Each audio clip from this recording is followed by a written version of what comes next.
see here, the line PQ is perpendicular to L1.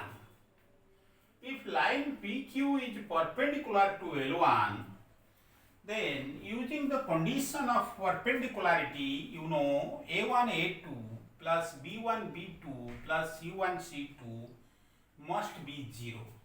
That means the DRS of the line is known, DRS of PQ is known. We have written the DRS of PQ, and from the equation of the line we know the DRS of the line L1 is A1 B1 C1.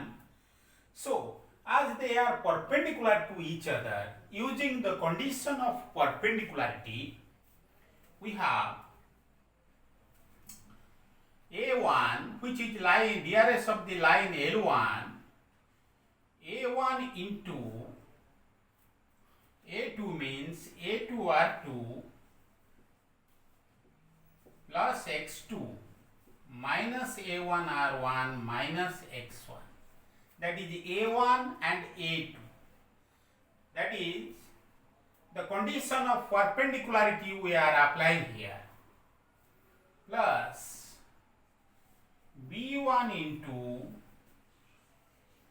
B2R2 plus Y2 minus B1R1 minus Y1 plus C1 into C2R2 plus Z2 minus C1R1 minus Z1, that must be 0. That is the condition of perpendicularity. L1 is perpendicular to PQ. So, using the condition of perpendicularity, we have this condition. That is condition number 1. Number 1 condition we have obtained here. Again, line L2 is also perpendicular to PQ.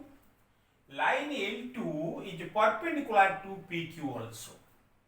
So, the DRS of the line L2 is A2, B2, C2. And DRS of the line we have written here.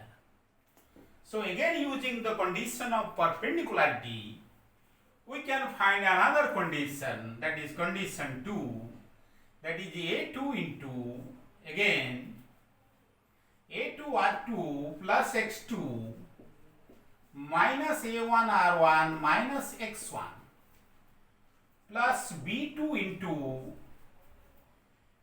B2R2 plus Y2 minus B1R1 minus Y1 plus C2 into C2R2 plus Z2 minus C1R1 minus Z1 is equal to 0. So we have here two conditions or two equations involving R1 and R2. In these two equations, the unknowns are R1 and R2. R1 and R2 are two unknown quantities, and we have two conditions or two equations. Two equations, two unknowns. We can solve these two equations to find out R1 and R2. R1 and R2 can be calculated by solving these two equations. So, R1 is known and R2 is known.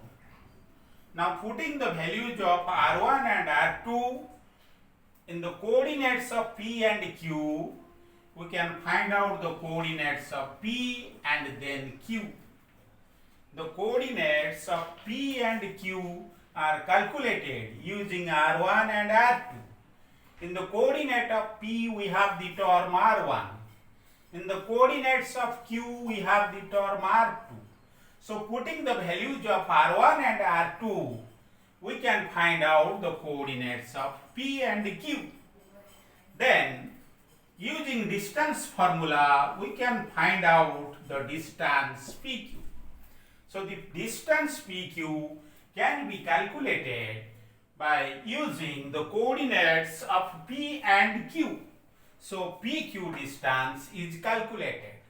Again, we can calculate the equation of the line PQ or find out the equation of the line PQ using 2-point form. If 2 points are known on a line, we can find out the equation of the line.